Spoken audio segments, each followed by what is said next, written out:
À l'étranger, les troubles ont repris dans la République démocratique du Congo de Laurent-Désiré Kabila. Des combats opposent en ce moment même les troupes du président Kabila à des unités entrées en rébellion dans la partie est du pays. Une nouvelle fois, c'est donc la région de Bukavu et de Goma, à la frontière avec le Rwanda, qui est entrée en effervescence. C'est à partir de cette même région et de ces mêmes bases que Laurent-Désiré Kabila avait engagé la déstabilisation du maréchal Mobutu. Éric Monnier.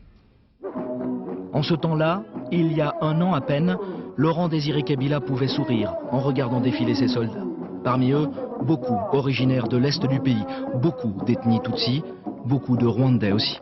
Ce sont ces soldats qui menacent désormais le président du Congo démocratique.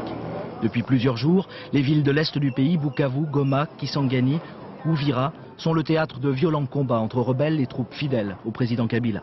La rébellion contrôlerait déjà Bukavu. À Kinshasa, sous couvre-feu, la situation est redevenue normale après 2 jours de combat à l'arme automatique. Mais les dignitaires du régime d'origine Tutsi ont fait défection, jusqu'au ministre des Affaires étrangères, Bizima Kara, réfugié en Afrique du Sud.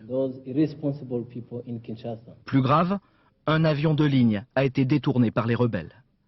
Selon nos informations, il aurait servi à acheminer des troupes de Goma vers l'ouest du pays.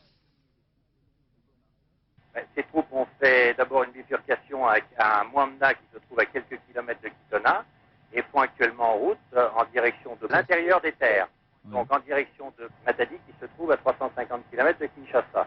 Et on espère bien pouvoir les arrêter avant le passage du fleuve. Derrière ce soulèvement, Kabila n'est pas le seul à voir la main de son ex-allié, le régime Tutsi de Kigali. Celui-ci lui reproche sa complaisance à l'égard des rébellions Hutus installées à l'est du Zaïre. Nettoyer la région du Kivu, voilà ce que les Rwandais attendaient de Kabila. Voilà pourquoi, il y a 14 mois, il l'avait aidé à se hisser sur le trône d'un Mobutu vieillissant. Et une